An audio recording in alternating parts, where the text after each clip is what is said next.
What's up, guys? I am TBT. That guy way over there is Ace. Yeah, nope, that way. That guy over there is Ace. I'm TBT. This guy in the middle, let us welcome Jason from Bad Company Barbecue. Woo! Welcome, Finally. Jason. Hey guys, thanks for having me. Ace TBT. Absolutely. This is the weekly pour. This is episode 15, I think. So we're just chugging along. If it's not 15, then it'll be 14, but I'm pretty sure it's 15. Listen, Jason, we've been wanting to get you on board for a while. I think from episode 1, we have talked about your company, your spices that you guys do are phenomenal. And finally, you and I were able to connect and figure out a date and time to get this done. So first off, I want to thank you for doing that. You and I have a little bit of a history. We've We we've do. yeah, we've known each other for nearly 30 years, as I was telling Ace before we started broadcasting. We actually went to boot camp together back in 1994. Yes, we did, and we woke up to Wow. the sounds of trash cans being beat. Many a trash can getting beat. Yeah. Yeah. I mean, Um, technically, we slept together, so. yeah. I mean, I guess so.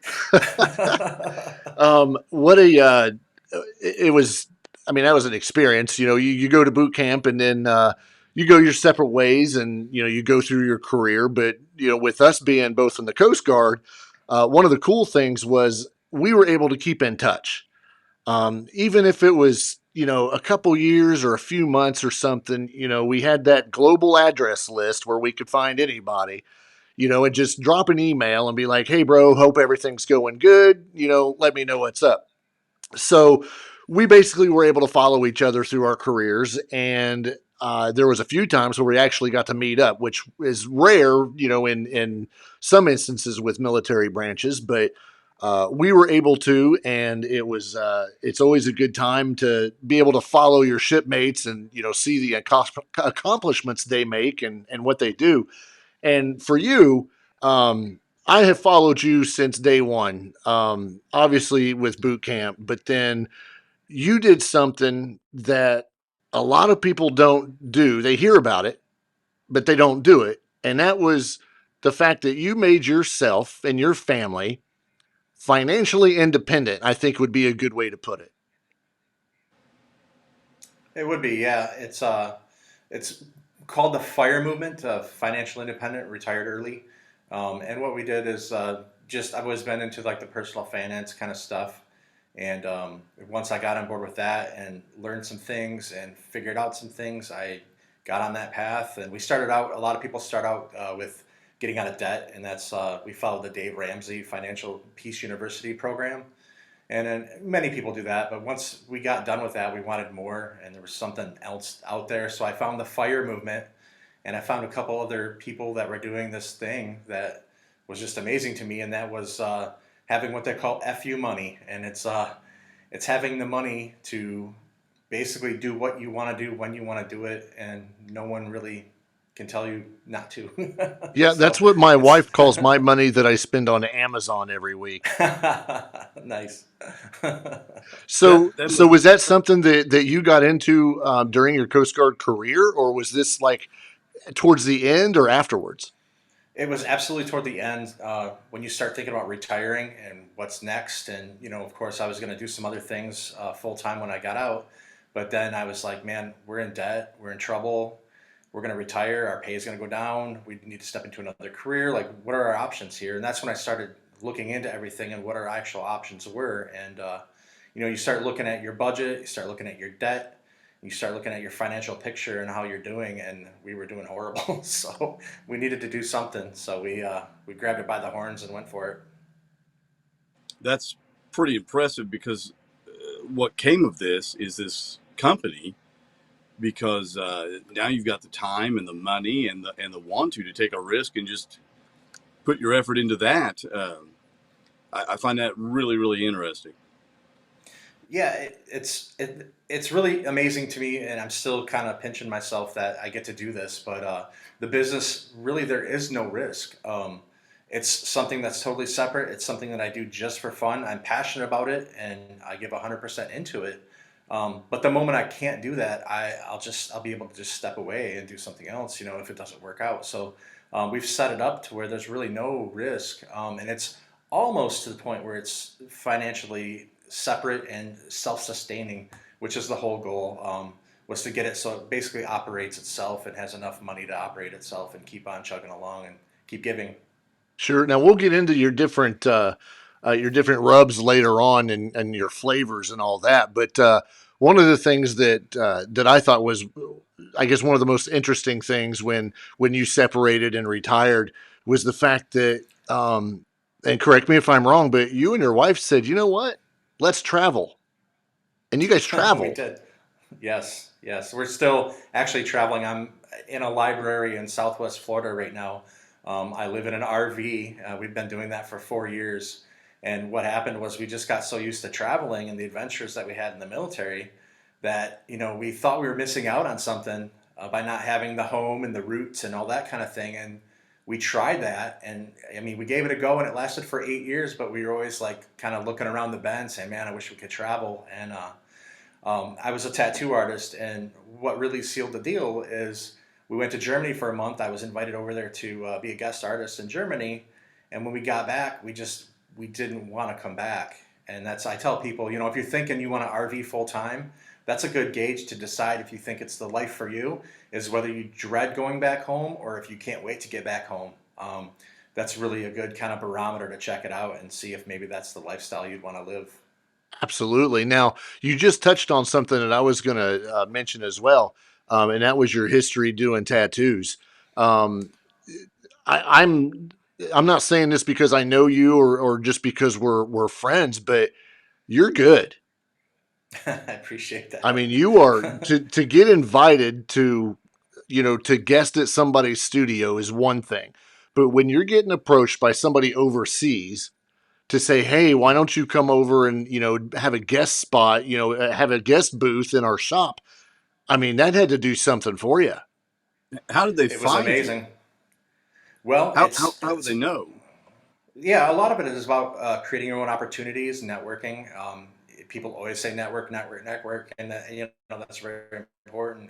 And I had some connections. I knew I wanted to go over there. We were heading over there, and I said, "Man, if we can get a gig over there, we can stay actually longer than we had intended." And we actually ended up staying over there for about 2 months, if I remember right. So I did a month as a tourist, and then I did a month as a worker over there, and just jammed out and got to meet some really really cool people over there. Oh, I bet. Have they invited you back? They have not because I'm retired from it. I gave it up. So you've retired now twice. I have, yeah. That one was really. It's a combination of I burned myself out because at that time I was still active duty in the Coast Guard, and that's when the whole debt thing hit me in the face, and I needed to really just get down and get dirty and get at it. So I just grind it out, and I ended up doing like 100 hours a week for almost 3 years. I would get out of the Coast Guard gig and go right into the tattoo gig and, tattoo to the wee hours and then go into work and repeat. And, every weekend was pretty much taken up. And That's awesome. So where were you doing your tattoo work? Was that, I mean, when you were here in the States, was that up in Wisconsin? that's where I started. One of my shipmates had some tattoo equipment, and just in casual conversation, he said, "You should tattoo me," because he knew I was into art and that sort of thing. And I was really, really apprehensive, but once I did it, it just kind of came natural. Of course, I was heavily tattooed already, so I've been in the chair and seen it done a lot of hours. So I just kind of I knew how to do it, and I just kind of went underground and started doing it illegally, and um, I like how you put that. Just went underground. It sounds better than off the grid, illegal. you could say. Yeah. You want black market tattoos? Go see Jason. That's right. So you were into artwork, and you had done some drawings, and you were good at that. So you took Right. another step and went into Right. tattooing. Yeah, it was sort of an accidental thing, and he really liked what I did, and he said, "Man, if you'll just keep tattooing me, I'll just give you all my equipment, and you can just be my tattoo guy, and you can expand." And so what I did was, I took every dime that I made doing that, and I rolled it in and learned and worked up a portfolio. And again, creating your own opportunities. Once I had solid work that could prove what I could do, I took it around to tattoo shops and eventually got into a couple studios, and that started the whole legitimate tattoo career. Yeah, and you were doing like murals and all kinds of stuff for different bases and companies. Yeah, I did some volunteer work. The biggest one was about 1,000 square foot mural that I did in Selfridge back when Selfridge had the housing, Right. and it took 3 sets of scaffolding to get up there, and I could only work on it at night. So again, I was doing the Coast Guard gig, and then at night I'd go burn the midnight oil and paint. So what was your family like? What did they think about you doing all this? Because obviously you're not somebody with a lot of idle time, and you were filling Right. this time with doing tattoos or just burning that midnight oil. Which I mean, that's kind of something that is instilled in you, with with the jobs that we had. But how the family react to you doing all that? Really, really supportive. I mean, obviously, it wears on the family, and sometimes you just got to take a break and step away. And we were able to do that. The youth center, the mural that I worked at on Selfridge, the kids could come down and they'd bring me a plate of food and stuff. It was like a block down the road from me, so that was really cool. And they enjoyed saying, "Hey, my dad's doing that painting," that kind of thing. For the tattoo stuff, yeah, some days I would just I tended to be booked out sometimes 3 months in advance, and so what I would do is I would just go in there, man, and just cross off a weekend and say I'm not doing anything this weekend, and then I would have that whole weekend, and we'd go catch a hockey game or go do something with the family and just kind of give them 100% of my attention. Absolutely.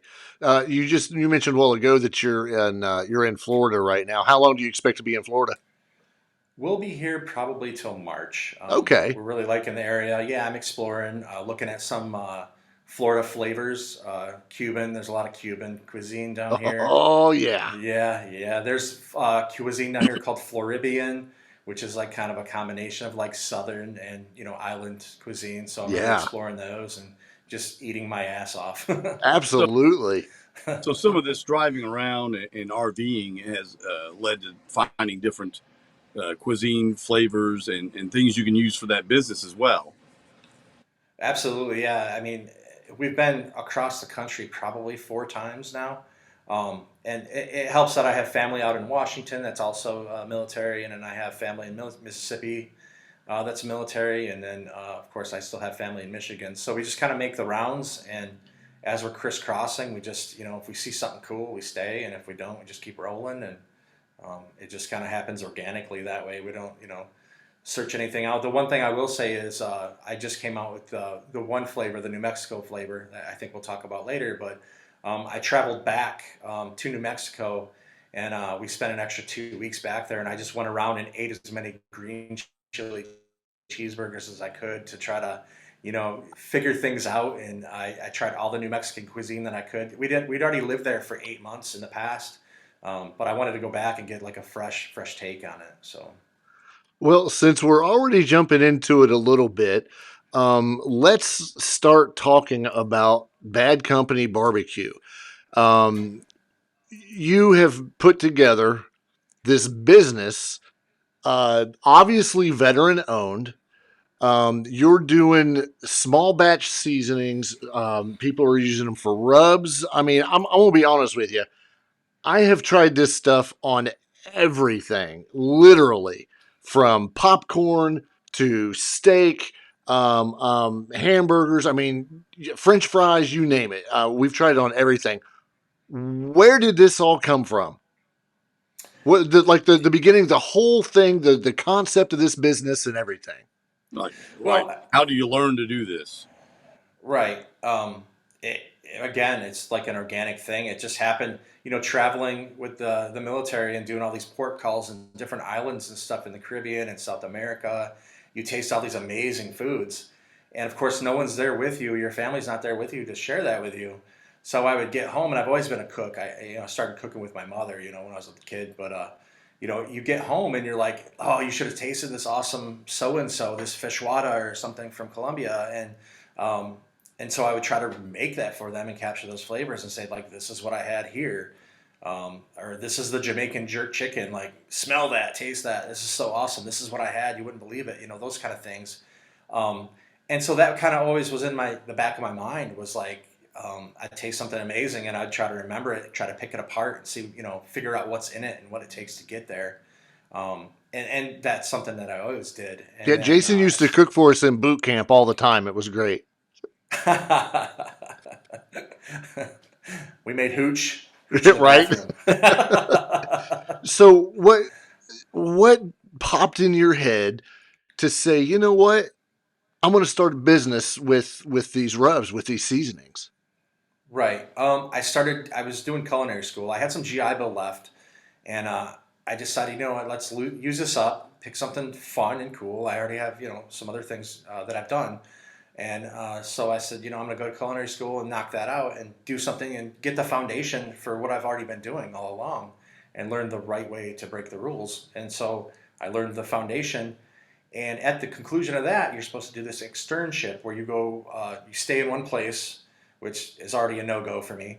You stay in one place and you have to work at this restaurant. And, I said, that's not going to work. So they have this thing called a non-traditional externship, and that's where you do something that most people don't do. And I said, you know what, I'll start a business, I'll do a proof of concept, I'll prove that it can work, and that will be my externship, and that'll conclude my program and get me my degree.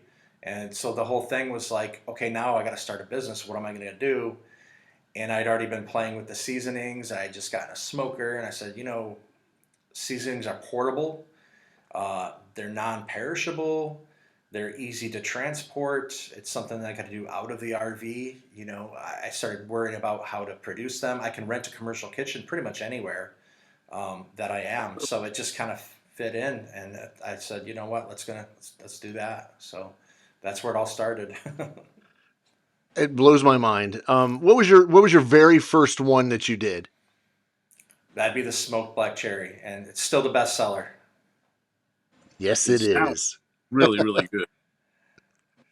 And, Appreciate and, it. when you see every single one of these, you'll notice that the plastic is off and there's some missing because like I said, we have tried these on absolutely everything.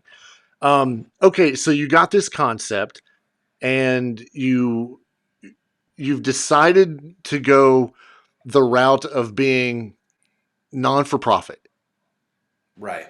Because I'm telling you, and I don't think I'm exaggerating at all. I think you could sell these for an absolute profit if that's the route you wanted to go, and you could be the next Tony Sacheret. So Right. what made you want to just stick with a not for profit company?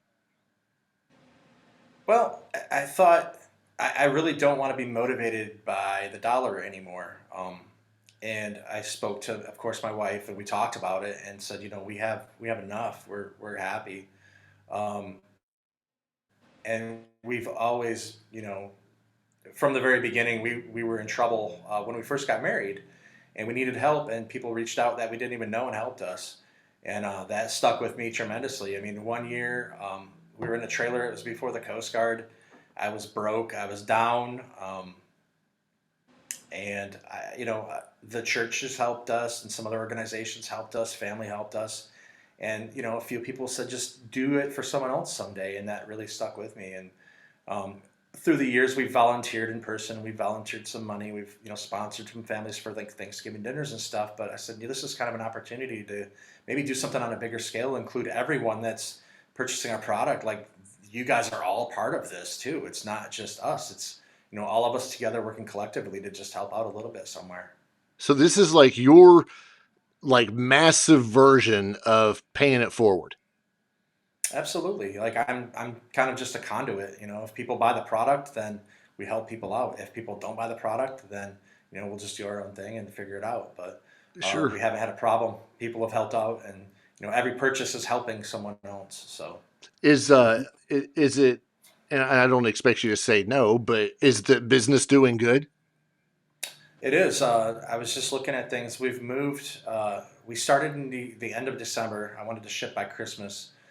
So I guess it's like 7 months. We've moved around 1,000 bottles. So, um, Wow. For me, going bigger is always an option, but I'm afraid to get much bigger than that. It's something I can easily handle.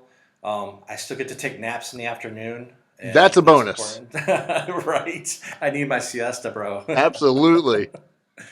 But you said something really profound too. You said you had a conversation with your wife and said that you had enough. Who Right. gets the opportunity to ever say that? Right. Yeah, it's an amazing place to be in, and it's not lost on me that I get to do that.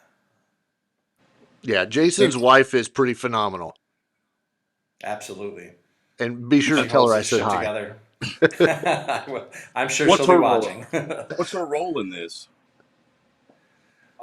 Mainly just support. She's my sounding board. She goes with me to all the pop-up events that we do. She's my common sense when I want to do stupid things, which happens a lot. Um, Wow, she needs and to talk to she my wife. she pushes me. I mean, there's always a little bit of self-doubt and a little apprehension. And she's honestly, the person that I turn to, and she can say, "Yeah, do this," or what you're doing is a good thing. You need to push this, or go this direction, or, "Hey, I'm going to be honest with you. This one sucks." Like, and she's, not afraid to be honest with me, and that's so important to me. I mean, I need that. Most definitely. Now, I know with being not for profit, one of your big things is that 100% of the profits do go to charity. Do you have specific charities that you support on we'll call it a monthly basis, but on a regular basis, or are you out there during your travels? Are you looking for others, and you're like, well, hey, this would be a good one for the future, or this, or how does that work for you? Again, it's pretty loose, organic, and I just kind of go with the flow. The one thing that we do, we just started it, and I'm really, really proud of it, is we were able to start 2 college scholarships for our hometown. And Oh, nice. so that is something we're going to continue to do. And we may in the future be able to open it up to the whole county and then maybe Michigan and just expand that way. We don't want to get ahead of ourselves. We've never given that way. So I really want to take our time and just move slowly that way. With the other stuff, we like to give where we are as well. My So wife's you always know when somebody reaches Ace's house because the dogs start going crazy yeah. and everybody hears it. Oh yeah. Now, I do don't you hear have a anything. dog in the RV? No. Good. Good. He's got a crazy parrot in the RV. It talks like crazy. You, you wouldn't believe it. We have, there's flocks of parrots down here. I saw them the first night we were here. You got to totally just grab one. Yeah, right. Just grab it Do and the, put it on the RV and don't look back. I So if was you thinking stay the till Aussie thing and just. Well, I mean, there's always that too. But see, that brings up another point. See, Jason is into our type of music. awesome, I was wondering about that if we were going to get around to that. Oh yeah, but we'll get to that in a second because there's a little bit more to this company Sure. that I think is important to get out there. But one of the questions I want to know, because I'm looking, I've got, like I said, I've got all these over here to the side of me, and and this is the one you were just talking about, your most recent. Yes. Uh, It's the. this this bad boy has it has turned a hamburger into like a fiesta Yes. in your mouth. And I'm looking at these and I'm like, and well, what's cool is when you get these bottles, and I'm gonna try to do this good here, but when you get these bottles, you get all your information, where it came from. But the cool thing is when you switch this around, I can't tell where the hell my damn camera's at. It gives you the story of like where you came up with the flavor. Like this is the black and the magic, and Right. it gives you kind of that little history, which that's important, because I want to know where did you come up with this crazy idea, and I read the side of the bottle and then I'm like, okay, that's brilliant. There's always a catch there to something. And the way you relate your blends, like the Baja Beach blend, the way you relate these to specific foods and pairings is, to me, it's pretty cool because I just pair it with shit that tastes good, you know. Right. But I'd say the other than the bourbon peach, I think our second favorite is the butter garlic herb. Oh yes, This people love stuff, that one. bro, this stuff can go on anything. We've tried this on tater tots, French fries, popcorn. I put it in my eggs. There's not a whole lot that I won't put this in. My coffee is next. That's why I could never make this stuff, because everything I did would be butter or garlic or both. So I would call it like Right. barbecue Sicilian rub. It would just be garlic. Yeah. Yeah, like all of mine would have bourbon in it. Like when you came up with that bourbon peach, I was like, okay, I'm done. That's all I want. I want 6 cases of it, and I loan it to a friend, and now he won't give it back. Right. Holding it hostage. Yeah. So what I want to know, you may not have any, but it's important for future customers and for us to know, what flavors have you tried that just didn't work? Honestly, the most unsuccessful one, and it wasn't unsuccessful because it didn't work. It was unsuccessful because I thought it was not necessary, and that's a steak rub I was coming up with. Okay. Um, I was working on that one, and the Sicilian Sun. I don't know if you got that one. If you didn't, I'll get that one out to you. It's the kind of a blue label. Oh, I got it. That's the Okay. Italian. Yes. So that sucker. See, when I cook it and I'm developing the flavors and I'm cooking, I do the same thing you do. I try it on absolutely everything, and I make sure that I'm going to give recommendations to people. I want to make sure that I know what I'm talking about. And Right. I threw that sucker on some beef, and it is a great steak rub. It's amazing as a steak rub. It's absolutely my favorite thing to use on steak now.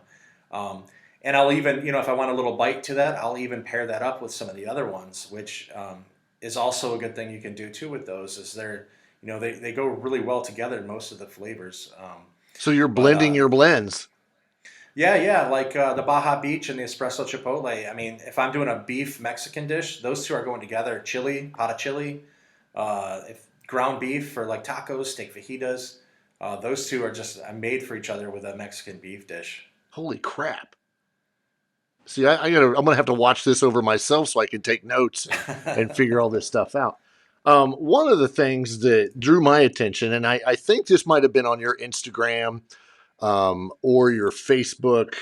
By the way, Jason and Bad Company Barbecue has Facebook. They've got Instagram. I believe you're starting to play around with a little TikTok, aren't you? Yeah, unfortunately. Well, That's a lot of work to make a video. yeah, you're telling us. So one of the things that I saw was just this weird combination, and I don't know if it was a comment that you made or one of your guests made, but somebody said something about peanut butter on a hamburger, That just sounds so. Yes. and I'm like, yeah. I think my response was challenge accepted because I mean I've tried peanut butter in eggs. I've tried peanut butter in just about everything because I love peanut butter. But I don't think I've ever tried peanut butter on a hamburger until now. So I have, and this is totally not even close to the recipe that you sent me that just sounds exquisite. I went old school and just went with a hamburger patty and not Jif peanut butter. Where'd you get that patty from? That looks like a McDonald's patty or something. Don't worry about where I got my patty from. So perfectly formed. Yeah, and look, You're set up for failure already. look, I'm already starting with a brand new can of peanut butter. Is there anything better than a brand new jar? No, we were just talking about that. That's like opening up that fresh can of coffee. Just like that. Yes. See, there's your next seasoning. Peanut butter coffee. That just sounds. Now you're making candles. Maybe. You're making candle scents now. Yeah, I'm making candle scents, exactly. All right. I'm using a fork because it's what I do. and we're going to try this. And if you're not watching this on Spotify or the YouTubes, you're missing out because I'm going to try this. So I this told was Jason I was going to, and then on our on the Weekly Pour podcast on our Instagram, I posted a picture of my brand new can of peanut butter, and even said something about what does this have in common with Bad Company Barbecue. And Jason immediately called me out. It said, "I know what you're doing," and so I had to say, "Yeah, you're right." So am I supposed to put like a good glob of peanut butter on this, or spread it out, or what? It depends if you're a peanut butter fan. I love peanut It butter. kind of, yeah. so This Maybe is is this go more light. elaborate? Tread lightly. well, What's that? is that Is light? this a more elaborate recipe than what he's doing? Oh yeah, this recipe that he gave me. Am I okay to share this? Oh, absolutely. Yeah. Okay, good, because I didn't want to like owe you like royalties for passing this on. So I got to remember what platform you sent it to me on. I think it might have been the Gram. It It was was okay. Messenger. Oh, was it the gram? So Okay. so he goes, I think I know what you're up to, and I was like, yeah, and we're gonna do it whenever you're on the show. And he goes, here's a blueprint for the peanut butter burger that's going into something that I'll let Jason mention in a minute if he wants to. But this is the peanut butter burger. All right. It's got Munster cheese, pickled jalapeno coins, candied bacon, and this just makes my mouth water. A smoked raspberry habanero pepper jelly. Oh wow! Oh, what kind of bun? Brioche. Oh, Ooh, so Nice and soft. so yeah. There's the recipe, Ace. This is what I'm stuck with. I Same told thing. it's close. I told my wife. I mean, I could go throw some grape jelly on there. what made you come up with that? I was in Northern California. We were coming across the Oregon border, and we were stuck because of forest fires up in the redwoods.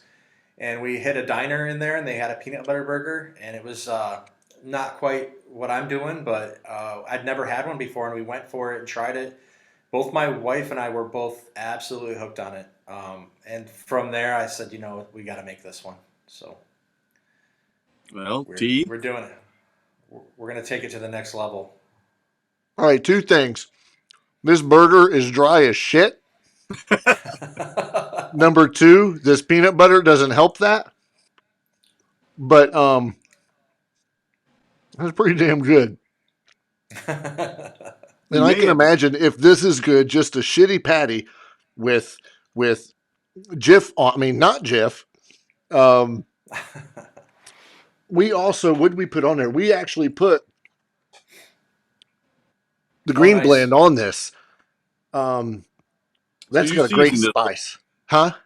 You seasoned it a little bit. Oh yeah, yeah, but yeah, because I didn't have the candied jalapeno nuggets to put on there, or the burn your mouth fire jelly. So I had to put something on there. That I love that green chili rub. That is I'm glad. Yeah, fantastic. that was such a fun one to make and explore around New Mexico, and it was great. That's good. So if you've got the time, make the recipe.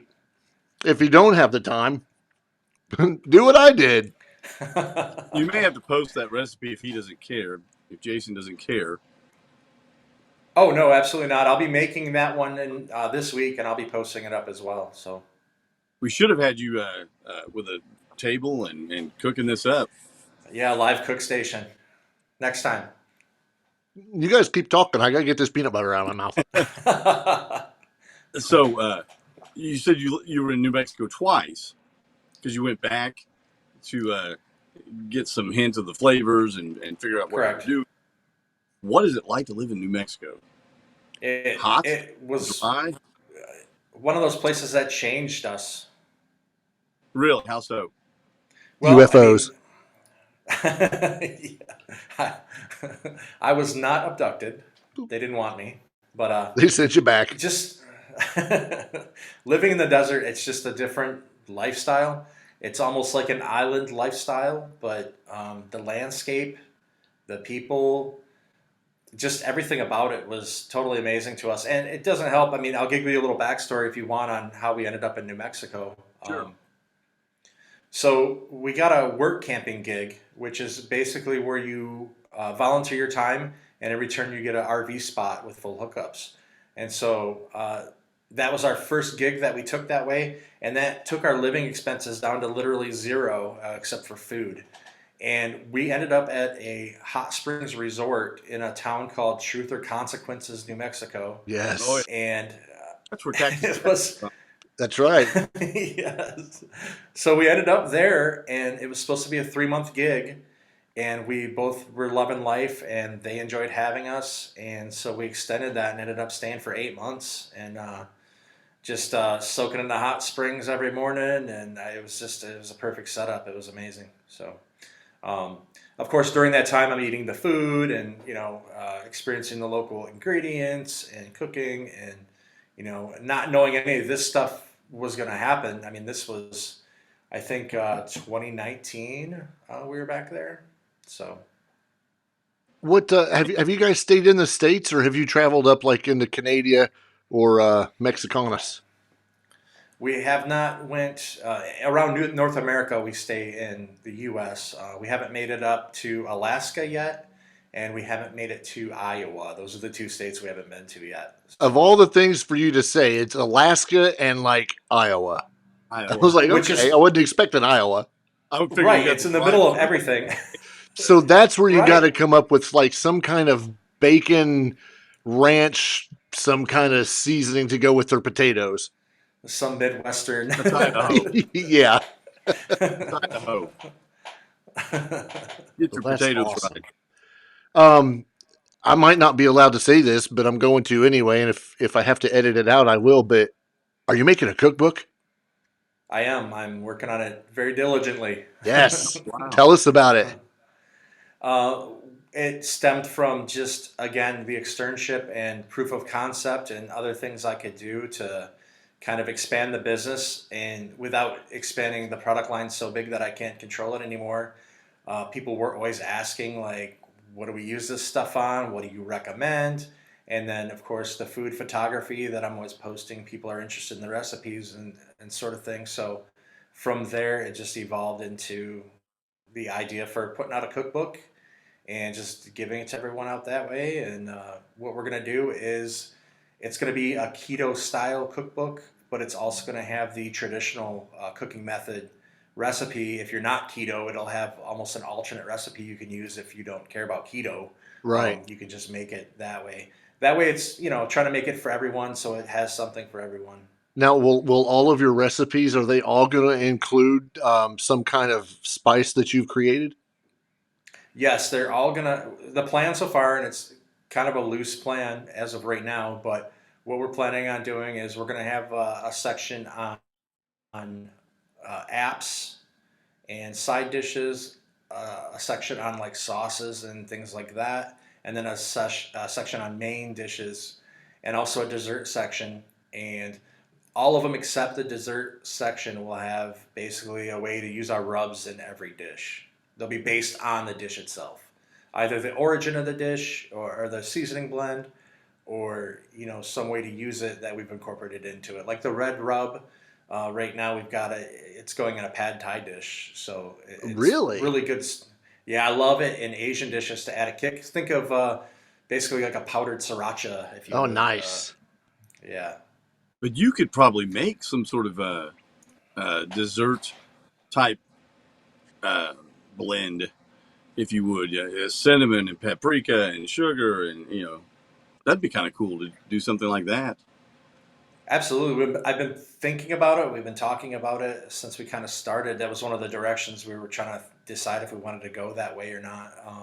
There's some other companies that are doing it already, and I don't know if I could probably do it better than them. So I don't know if I'm going to go that way or not. But there are ways also to use ours in sweet dishes and desserts as well, which I don't know if you saw the the sundae that I posted, the ice cream sundae, Oh, I we did. used. Did you? Oh, Good. yeah.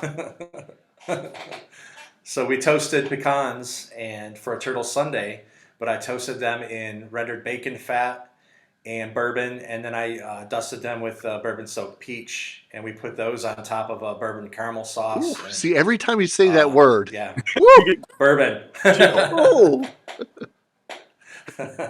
That sounds pretty cool, really. Sounds yeah. really good. Yeah, What about it was trading fun. It the was a fun one. What about trading the RV in for a food truck that you travel in? Then, then you cook and you make money and you can support yourself and do the charity thing. And man, that sounds great. No offense, but that sounds a lot like a job. It does. It does. I was Best just thinking answer about ever. me. I was just thinking about me eating it if I came in your area. That's what I was Right. thinking. So, how many rubs do you have? I guess like in the pipeline now that you're teasing yourself with, trying to finalize. Well, there's the ones I'm working on right now. There's a Cuban blend that I'm working on while we're down here. It's going to be called Miami Spice, and the label art kind of plays on the old '80s Miami Vice series. As a Nice, fan, I thought it was kind of a cool concept to go that direction. for sure. Um, and then the other one that I'm working on, kind of hot and heavy right now, is it's a Asian fusion. I know you've been to Guam. Oh yeah, Uh, yeah, I know No, you spent let's time think. there. There's an Asian island fusion kind of cuisine going on there, and the Chamorro village, the red rice, the chicken that they make uh, there, just amazing. And so what we're working on right now is a like a pineapple teriyaki kind of blend, and it's going to be like an Asian fusion sort of powder, almost like a teriyaki sauce that you can sprinkle on. But oh, I think we're I think we're going to call it tiki yaki. I like it for sure. Oh, that sounds great. That's kind of where I'm I, at. Like anything that's got garlic or pineapple or bourbon or peanut butter, count me in. right, Or all of I'm them with you. together. Yeah, or just put them all together, and boy, would that be something. Part of the challenge is finding the ingredients that I can incorporate into a dry blend. Sure. That's something I run into is, say I want a soy sauce, I have to now source a powdered soy sauce from somewhere and figure out, what's the best quality soy sauce. So I have to buy everything, play with it in the kitchen, cook with it, and then maybe get rid of it and get a different blend in or get a different ingredient in and just kind of tweak it until I find something that I'm super happy with and that I would cook with and give my family to cook with. And So I go ahead. Sorry, Ace. who distributes this or bottles this? And I assume you did the artwork for the label design. I'm a one man show with my wife supporting. The two of us do it Wow. together, and yeah, So these are custom part of made, the handmade, put in the box and mailed out. absolutely. I handle every bottle several times for quality assurance, obviously, but um, from being in the kitchen producing the seasonings to bottling it to labeling to mailing them out, I do everything with my wife, and it's led to some challenges because I know there's things I want to do from the label art perspective. And if I didn't know how to do that, like I had to learn how to use Adobe Illustrator and spend the time investing into that to learn that skill set to be able to do it myself. And it's not an ego thing where I just want to do it. Everybody, you do it myself and no one else can do it like me. It's more about saving overhead and not wasting our profits if we don't have to. So if I can do it myself and do something that I'm proud of, then I'll put that out there and we'll be better for it because that'll be, even more profits we can give out and, pass forward. Now, it seems like everything is going up in price. Gas, milk, different kinds of food. Have you ran into an issue where your suppliers for your different spices are those prices going up and actually affecting you as the consumer of their stuff? They absolutely are. I was just looking at the bottle prices for the bulk bottles and they went up um, substantially, not quite double, but getting close to that from when I started out just 7 months ago. So the beauty of that is I'm not in it for profit. Right. So, that'll nibble into what we can give out. But my goal is to keep the prices the same and stay consistent with pricing, so that it doesn't affect anybody on, that is purchasing. It might just be a little bit less impact we can make, over time. We'll see how it goes. But as of right now, we're doing all right. We were actually able to have a few sales and do some fun things that way. Because of inflation, we said, you know what, let's lower the prices because everyone that's purchasing is helping out. So let's try to help out, everyone Definitely. and do So some you more. So have, and I don't want to name. That's not what I'm looking for. But you have a. I'm sure you went through a bunch of different, um, I guess, distributors of your of the different spices that you put together. There's another word I'm trying to think of, but um, how long is that process for you to say, okay, I like company A's, you know, paprika, or, I like their sea salt that I want to use. How's that process work for you to put a blend together and decide if you like? I'm sure it's just trial and error, but at what point do you stop and say, okay, I don't need to do 20 different versions of sea salt. Let me just stick with, these three and we'll pick the top one. How do you break it down like that? well, the first thing is quality, of course. I mean, we get everything in. When I was working on the green blend and also the red rub blend, we would order everything. I knew that the green blend, the green chilies had to be from New Mexico. Um, the whole point was it was a New Mexican blend, and I only use ingredients that were used, in New Mexican cuisine, and that of course is going to be the green chili pepper from there. So I wanted a green chili powder to come actually from New Mexico. So we source our green chilies and jalapeno powders from New Mexico. So, but other than that, you get them in, you open them up, you smell, you taste, you cook with it, and make sure that it's something that I would give to other people to cook with, my friends, and because I mean basically that's everybody. If you're purchasing, you're a friend. You're part of our bad company family. So it's got to be Absolutely. something that I'd be proud of to give to you, and I would smile when I hand it to you, and be happy to have you cook with it, and so that's where we go. There's been times where we get things, and I can't cook with it, and some of the things I've ordered, Amazon has been a supplier, and some of the things I've ordered from them, I get them in, they have a no return policy on food items, and so I'll be confident. I'll read the reviews. It's a great product. I'll get it in. I'll try it out and it'll be absolutely hideous, or it'll be something that I can't use. I won't use that and step down in quality that way. So I would rather not do it than, make something that's shitty. And so that's where I'm Right. at. Yeah. And then it becomes fish food or parrot food. Right. Yeah. I mean, it goes right in the dumpster if it's, something I can't use. So Well, I can absolutely attest to the quality because, um, from day one when I first got my bunch, and then, I've obviously added to it. I mean, it's just, I haven't found one that I don't like. And I'm not a big fan of, like super hot stuff, and then you come out with the Nashville hot blend. But I'm like, I don't care. If it's going to be anything like the rest, I know the quality is going to be good. And it's been phenomenal on all of it. And you should absolutely be super proud of yourself and your wife, too, because, without her, there's no bad company, I guarantee. Um, absolutely. but It's just bad. you guys have done absolutely phenomenal with this. Um, I I can't I guess I can't reiterate enough how much people need to give it a shot. And this isn't, you're not selling something that's like ridiculously expensive either. I can go to the No, box store. I go to Walmart. I'll call them out all day long. I'll go to Walmart and I can get spices or a rub or something that may be a little cheaper, but you can tell that it's bulk.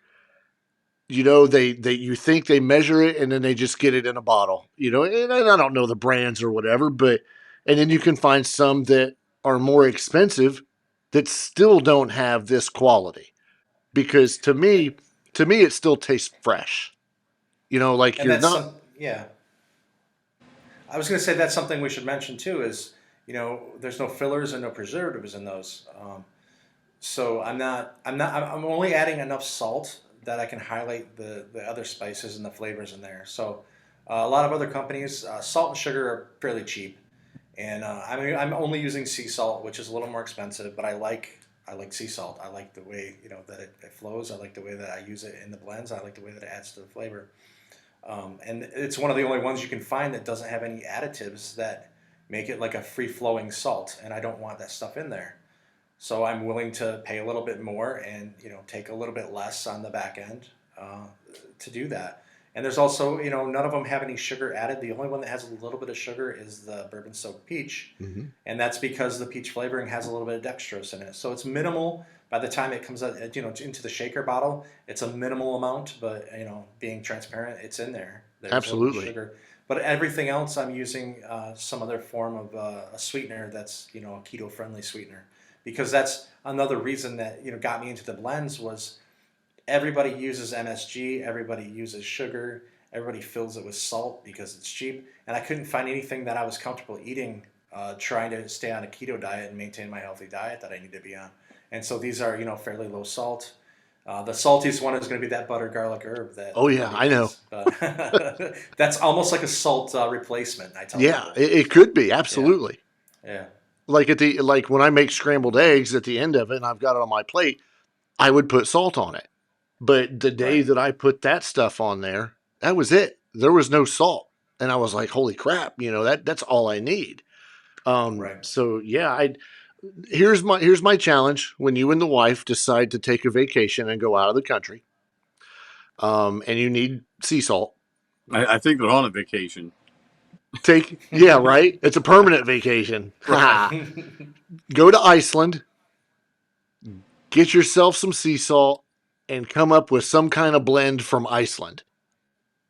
I like it. Yeah, it's my challenge. I mean, you've got 20 years to try.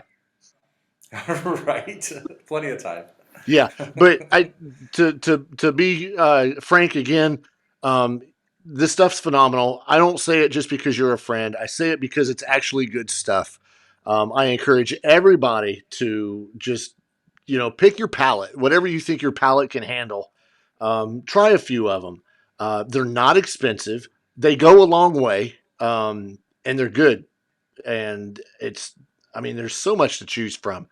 But remember that if you go for until he decides to pull it, Jason is offering our listeners and watchers, if you're doing this on the tubes, a 10% off on seasonings and stickers if you use the promo code The Weekly Pour. That is something strictly for you guys. I really, really, really want you guys to try it out. I know things are expensive these days, but instead of going to Walmart, support a business that is veteran owned and that is out there making a difference with their profits. Their profits are going to what they want to, and that's charities and scholarships and stuff like that. These guys aren't in it to make the money. Um, and it's good stuff. It's not cheap shit that you're getting just because somebody doesn't want to make a profit. Um, We need more of things like that these days. More charitable acts and kindness, and you know, being associated with something like that has to make people feel good. exactly. I hope so. Yeah. Most definitely. So yeah, go check out badcompanybbq.com. That's badcompanybbq.com. That's their website. They're also on Facebook and they're also on Instagram. And unfortunately, they're also on TikTok. So check them Nailed out. it. Bad Company Barbecue. Promo code is the weekly pour that will get you 10% off of seasonings and stickers. Highly encouraged if you use the promo code, Jason will see it and he'll know that a listener has jumped in there and used it. But show your support, like his social media, share the social media when he puts pictures up of food after you're done salivating, share it. Go on there, like it. You're not doing anything but helping a veteran business and helping the places that they distribute their money to. And Jason, I'm super proud of you. We've been friends forever. This is something that, definitely right up your alley. Um, and it's something that I hope continues for a very long time, because if you ever run out of the bourbon peach, I'm going to be very, very upset. Well, I really, really appreciate that. Oh, most Means a lot. definitely. We're going to step away from the business aspect of this real quick. I have a question for you. Last person you seen on tour? Oh, geez, that would have been Rob Zombie. Oh wow. How long ago? Oh, it's been forever. Before COVID, pre-COVID. Okay, so we're talking a good couple years. Yeah, we had actually I had Maiden tickets. I think it was maybe two tours ago for was it 2020? But we weren't able to make it. We planned on being back in New Mexico, back at our gig, and it didn't work out. And so I ended up giving those tickets away. But I've got one coming up Sunday, so we're pretty excited to get back into going to shows. Where are you So Who's that? going? we're going to see Tom Kiefer, L.A. Guns, and Faster Pussycat. I've Oh heard. man, Yes, I've heard yes. that great show. That Kiefer's band is excellent, and they put a lot of work into that, and just everyone sounds good. I love him. I've always loved him. I've always loved the band, and his voice is incredible with all the problems he's had with his voice. And I always listen to his new stuff. Occasionally smoke a cigar and have a bourbon. And when I'm sitting outside, watching the sunset with the palm trees in the foreground, I listen to new music and I listen to his new stuff. And let's man, just keep rubbing that in as we sit here in the yeah, middle of Indiana. you're welcome.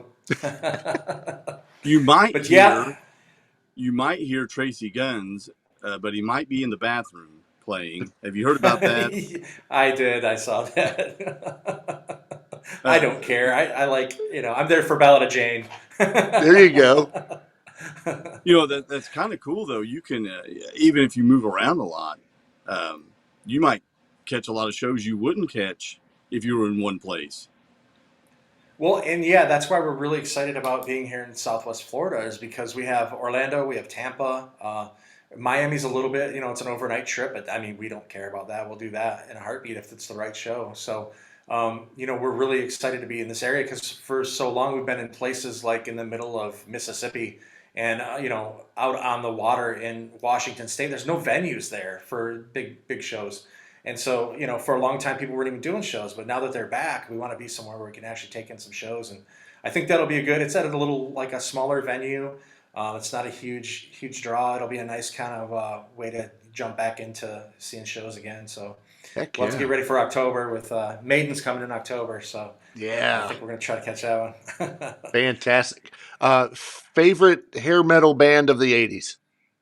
mm, there's a few. See, I gotta say Metallica and I gotta say Poison, Did and you just say Metallica was hair metal? I really love Warrant. You just got Ace all frazzled. We can agree to disagree. I'm fine with that. I've listened to the episodes, but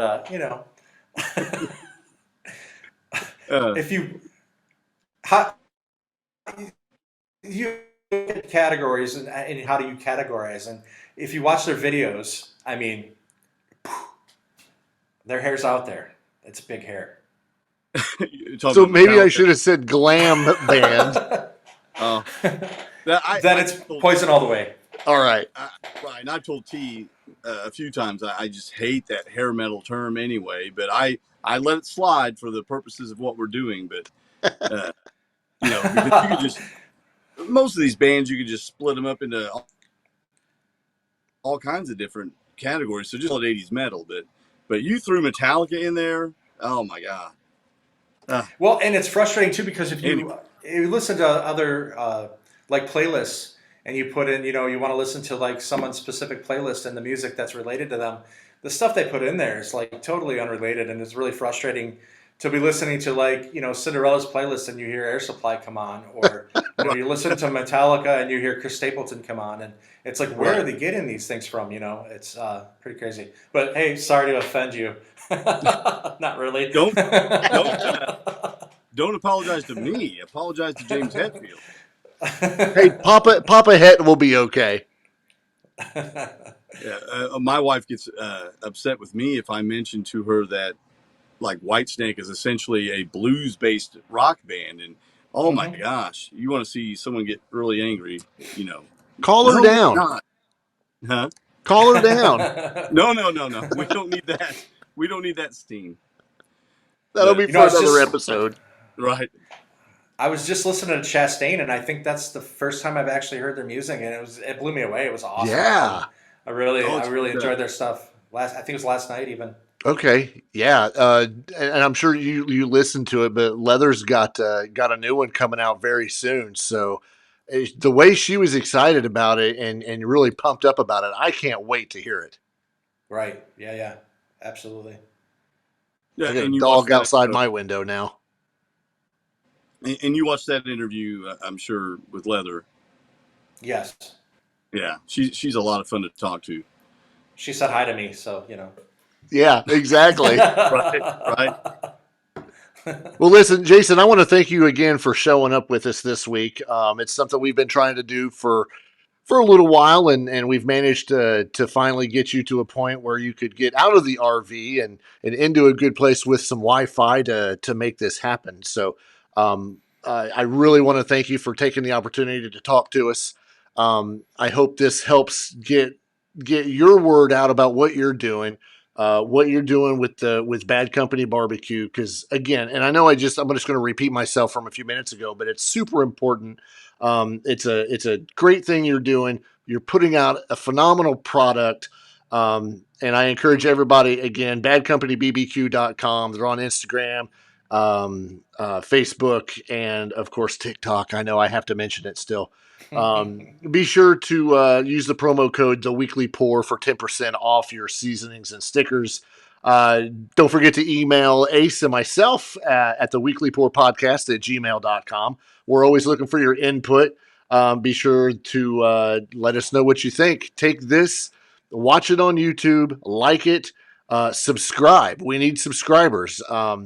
Actually, if you help us subscribe, or if you subscribe, that helps us reach a mark that we're trying to reach. So please go on there. I don't care if you listen to us all the time or not on YouTube. Just go there, click that subscribe button, and help us out. We will be back next week, and who knows what we'll talk about. Again, Jason, I want to thank you. I am TBT. That guy over there is Ace. This guy right here is Jason. Thank you guys, and we'll see you guys next week. Thank you, Jason. Thanks a lot, guys.